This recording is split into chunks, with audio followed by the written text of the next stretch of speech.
হালাল জিভকে কেটে দেওয়া হয় সেটা খাওয়া যাবে না।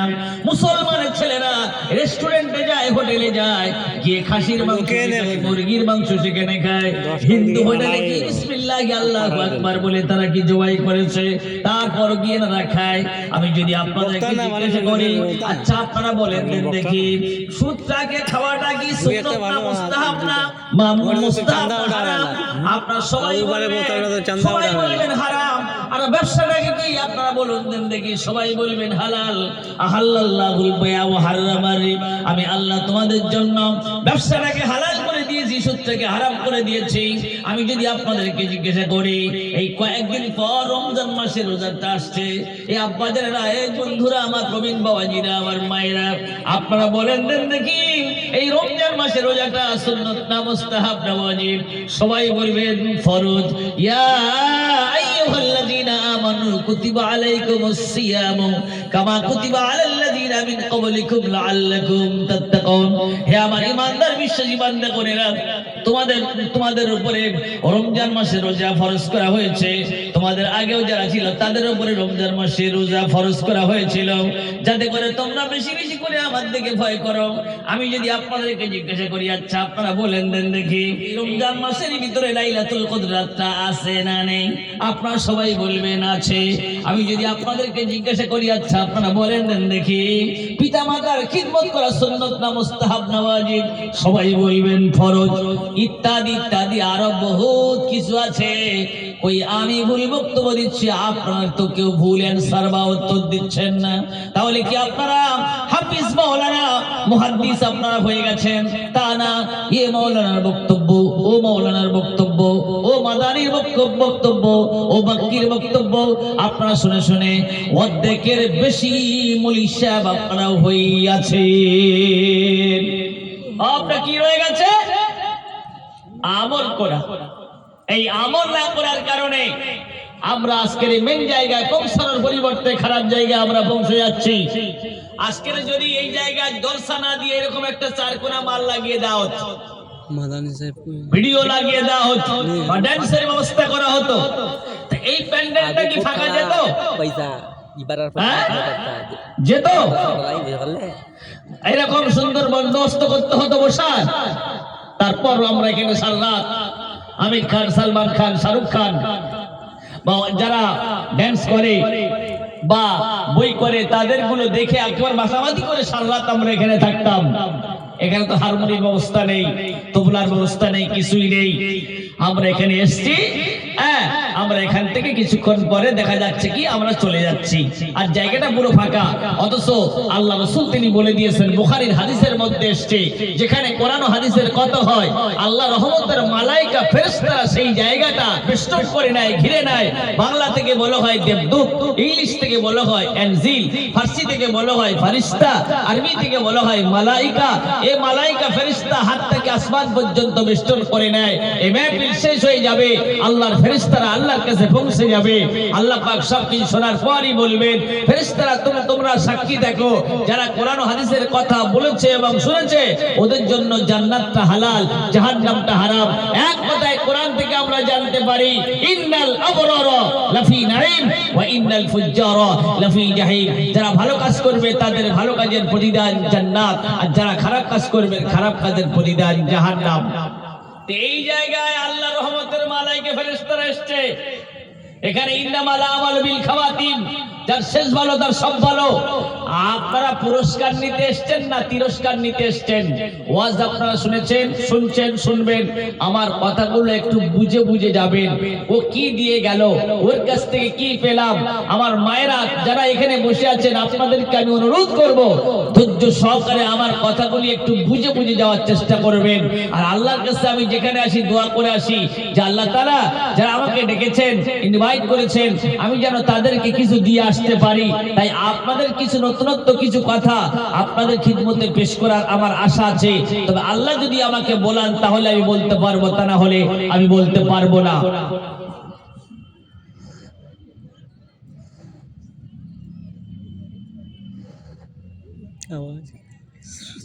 আপনাদের সামনে বসিয়ে আর চা পান করে একটা বিয়াদবি কিছুই মনে করেন না।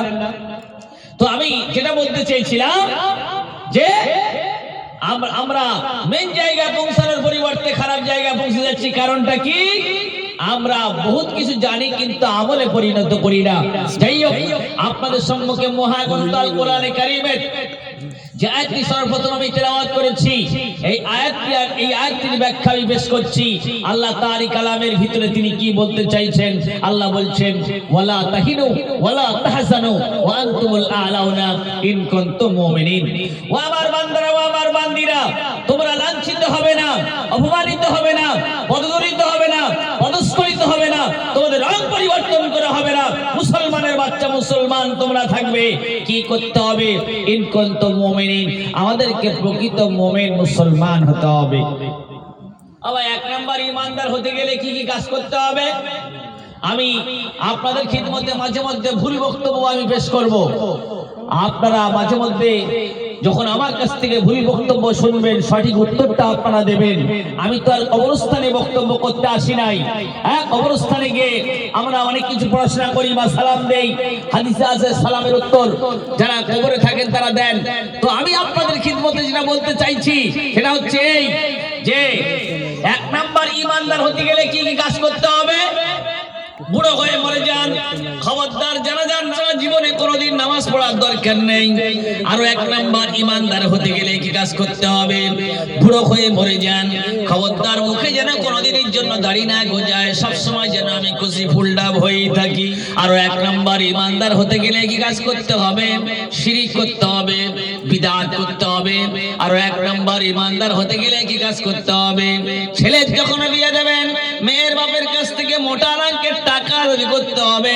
আপনাদের এই মালদা জেলায় কোন পথ আছে কিনা তা আমি জানি না। ছেলে যখন বিয়ে দেবেন, মেয়ের বাপের কাছ থেকে মোটা অঙ্কের টাকা দাবি করতে হবে।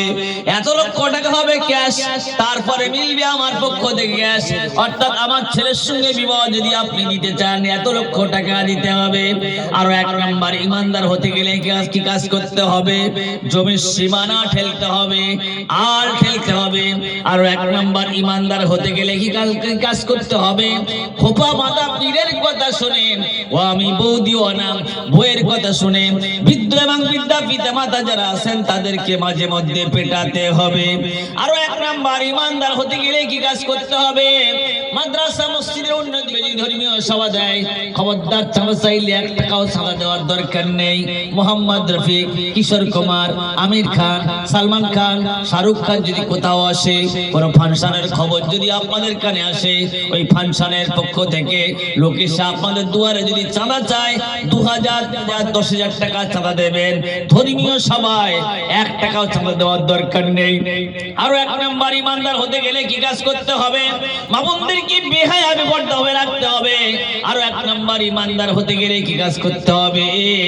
এক কথায় CD, audio, video, FM radio, গৃহবধূ হত্যা, নারী নির্যাতন, এক কথা আল্লাহ বলে দিয়েছেন তোরা ডান দিক থেকে চল, আমরা বাম দিক থেকে চলবো। আল্লাহ বলে দিয়েছেন বাম দিক থেকে চল, আমরা ডান দিক থেকে চলবো, ইত্যাদি ইত্যাদি। এই কাজগুলি করলে এক নাম্বার ইমানদার হওয়া যাবে কি যাবে না? উত্তরটা আপনারা একটু জোরে দেবেন। এই কাজগুলি করলে 1 নাম্বার ইমান হওয়া যাবে। এই কাজগুলি কার কাজ? শয়তানের কাজ। তাহলে মুমিনের কাজ কি? মুমিনের কাজ হচ্ছে আল্লাহর কোরআন আমাদেরকে জানিয়ে দিচ্ছে, মান আতাকুমুর রাসূল ফাখুযুহু ওয়া মা নাহাকুম আনহু ফান্তাহু। এই দুনিয়াবাসীরা, আমার নবী তোদেরকে যেগুলি আঁকড়ে করতে বলেছেন ওইগুলিকে তোরা করবি, আর আমার নবী তোদেরকে যে ছেড়ে দিতে বলেছেন, বর্জন করতে বলেছেন, ওইগুলিকে তোরা ছেড়ে দিবি।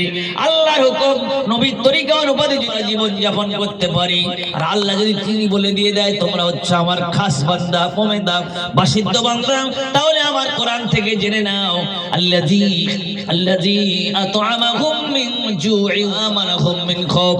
বান্দারে ক্ষুধা লাগলে খেতে দেব। তোমাকে যদি কেউ বসে, আমি লাল বাজারের দারোগা থেকে উন্নত মানের দারোগা, অর্থাৎ ফেরেশতা দিয়ে আল্লাহ হেফাজত করব। খোদা তোমার ডাকতে জানি না, ডাকার মতন ডাকলে খোদা কেমনে শোনো না। খোদা তোমার ডাকতে জানি না, ডাকার মতন ডাকলে খোদা কেমনে শোনো না।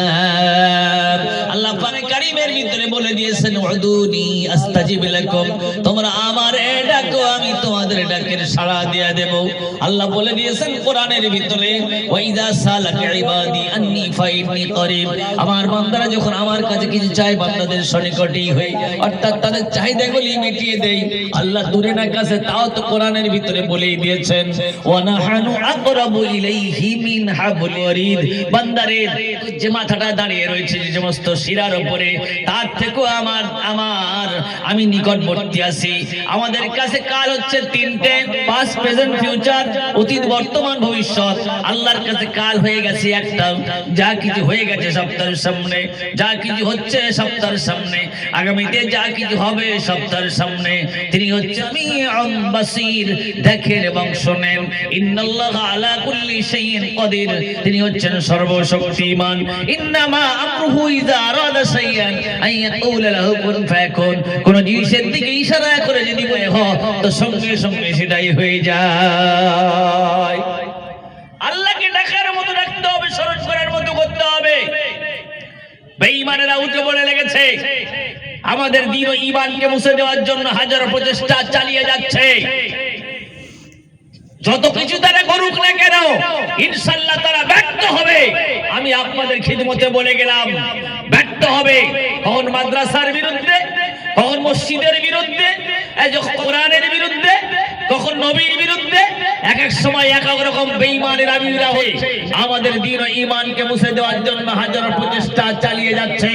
তবে একটা কথা শুনুন, তারা যত যাই কিছু করুক না কেন ইনশাআল্লাহ সফলতা অর্জন করতে পারবে না। আল্লাহর কোরআন আমাদেরকে জানিয়ে দিচ্ছে ওমা কারু ওমা কারাল্লাহ আল্লাহু খায়রুল মাকিরিন, তারা যে চক্র করে তার থেকে উৎকৃষ্ট চক্রান্তকারী আমি আল্লাহ। আমি যদি তোমাদেরকে ব্যর্থ করি তোমরা কোনোদিন সার্থক সফলতা অর্জন করতে পারবে না। হয়নি?